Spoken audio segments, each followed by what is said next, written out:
This is the story of Paul Findley, who had the courage to speak out. For most of his time in Congress, Paul's foreign policy initiatives focused primarily on Europe. But in 1974, a trip to the Middle East changed all that. I was among those who were outspoken in support of Israel, although I didn't make any study of it at that point.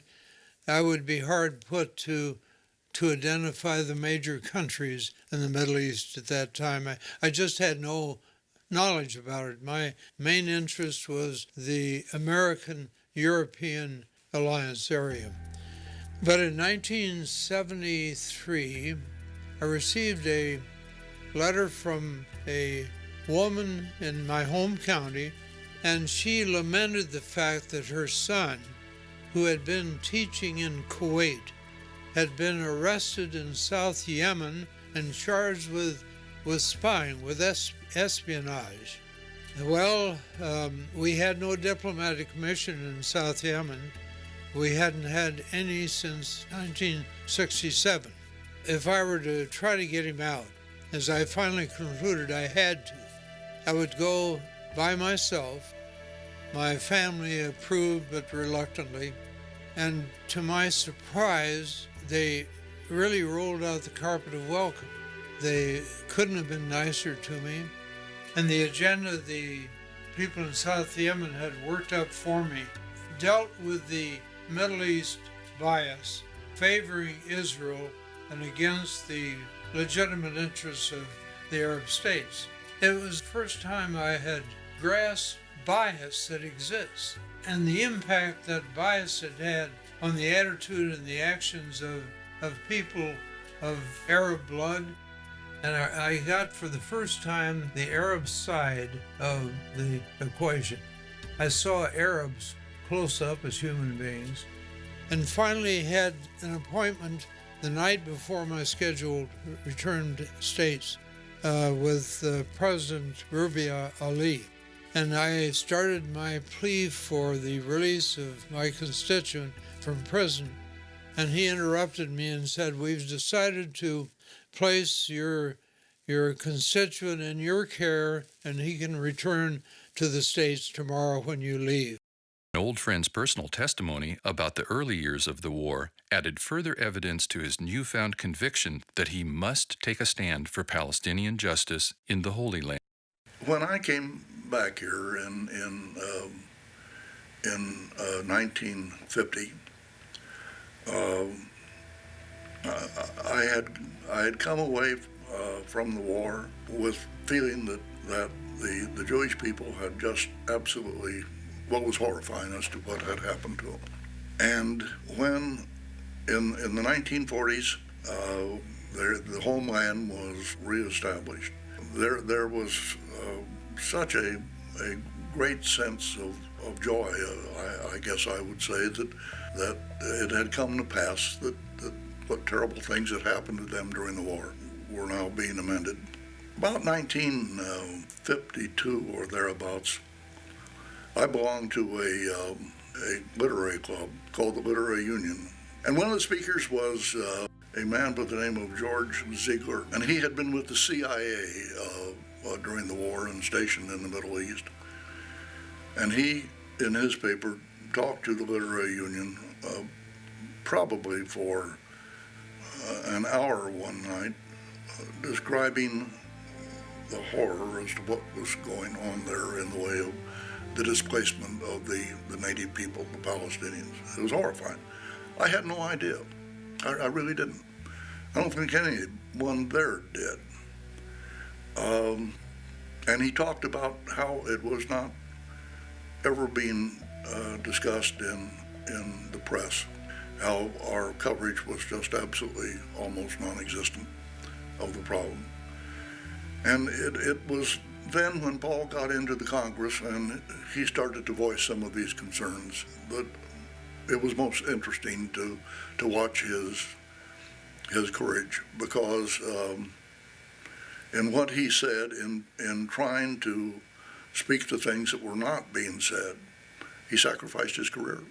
He could have been a senator, he could have been governor, But he chose to stand up and say what he thought to be right. And he's still doing the same thing. He's a remarkable man.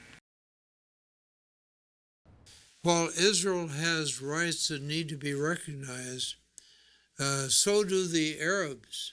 And yet we don't pay any attention to the interests and the well-being of Palestinian Arabs that have been dispossessed, humiliated, literally destroyed as a society by the State of Israel. Today in the Near East, a suffering people, the Palestine Arab refugees, are struggling for survival, whose native land was for centuries Palestine. Then the tragedy of war descended on that holy land and made them wanderers. Today, 750,000 displaced human beings are dependent upon charity for their very existence. I feel like his stand to provide Arab Americans, a voice was really, really big. That's what he was the first to speak with Yasser Arafat, open up a dialogue with the Palestinians. You have to be really brave to do that kind of thing. Well, it was during the Sinai Agreement, the Camp David Agreement between Sadat, and Begin, and Carter. And I remember when they made the deal, Carter invited all of us to the White House to hear the details of the deal. And while he was speaking, a fellow got up, his name was Paul Findley, stood up and he said, "Now, what about the PLO?" And threw everybody into a tizzy. Carter didn't really know how to answer it, as I recall. Congressman Paul Findley of Illinois told us about his talk with Arafat. He proposed that a peacekeeping force made up of the Big Five of the UN Security Council be placed in the new Palestinian state on the West Bank and the Gaza Strip. Did you get the impression that he's ready to recognize the existence of the State of Israel, sir? Not formally, but he drew a distinction between diplomatic recognition and peaceful relations. And quite clearly, he contemplated peaceful relations. He said we have to deal with reality. Israel exists. And did he give you any message to take back to Washington? Well, he did. He dictated very carefully a message to President Carter, which I haven't had a chance to deliver as yet, but it's a conciliatory message. And according to Findley, Arafat has some hidden support in the U.S. Congress. I've long felt that there needs to be an independent Palestinian state, and my impression is that the PLO is the main voice of the Palestinian movement as of today. Do many of your colleagues in the Congress agree with that point of view, sir? Well, a number of them agree, but won't say so publicly. When election time came in 1980, my opponent placed ads in every Jewish newspaper describing me as the worst anti-Semite who ever served in Congress. Left an indelible mark on my name nationally. Money came from outside of our area that came in such large amounts that it was hard to compete with that kind of money with the amounts that Paul would raise each year.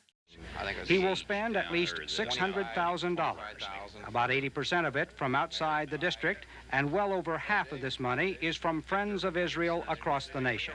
I've been a problem to the pro-Begin lobby. They want to dispose of me, not only to get me out of the way, but also as an example to others. Paul Findley is defeated in this particular race. It'll be a testament to the awesome strength of the pro-Israeli lobby in this country. Paul Findley would have remained in Congress, but I don't think it was the lobby alone that defeated him.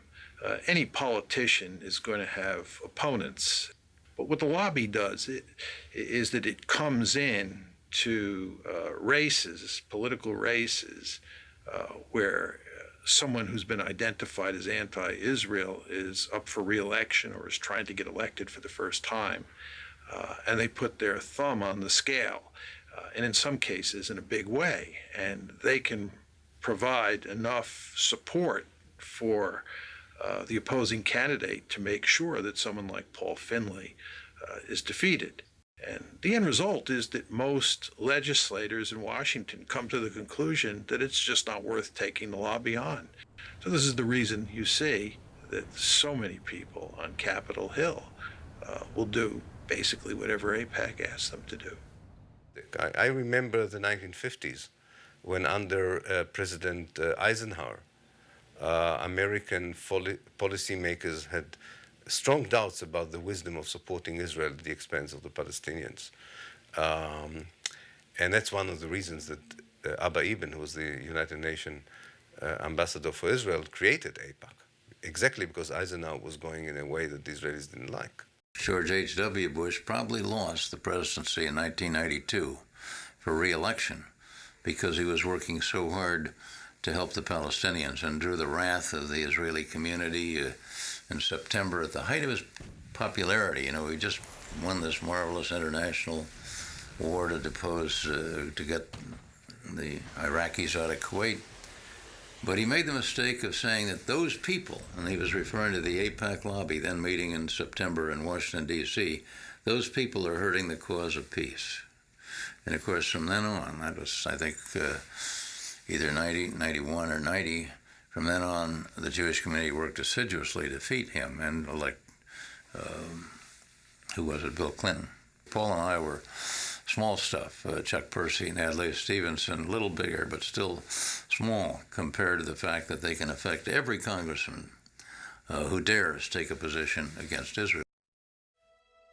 We deplore, as we should, the 9/11 assault that killed about 3,000 Americans, innocent people. But maybe it was a terrible form of payback by Arabs who remembered even just one episode around Beirut in 1982 when I was in the last months of my service in Congress. Israeli fighter planes and artillery massacred over 18,000 people in Beirut and neighborhood because the Palestinians were very numerous in that area.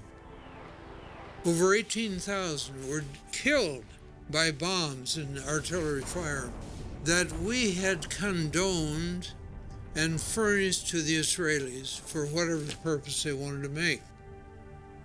We are reviled so widely today when in the wake of World War II, the whole world revered America. We've lost so much because of this very deep-seated bias and the influence over our society by the lobby for the State of Israel.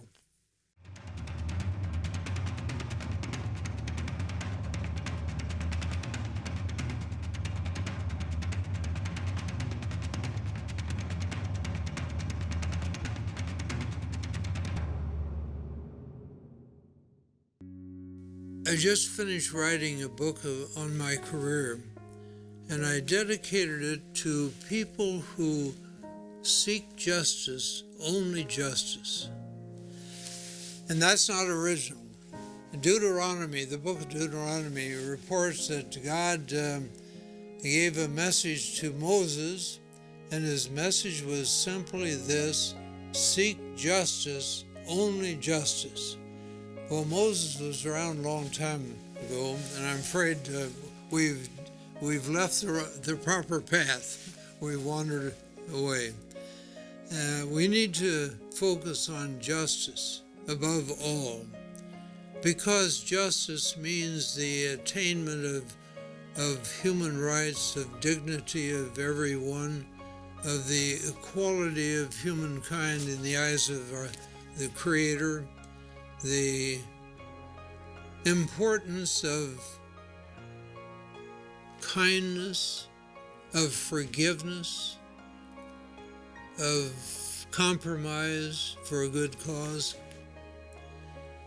And I think the last few years that Deuteronomy passage has motivated me more than any other thing.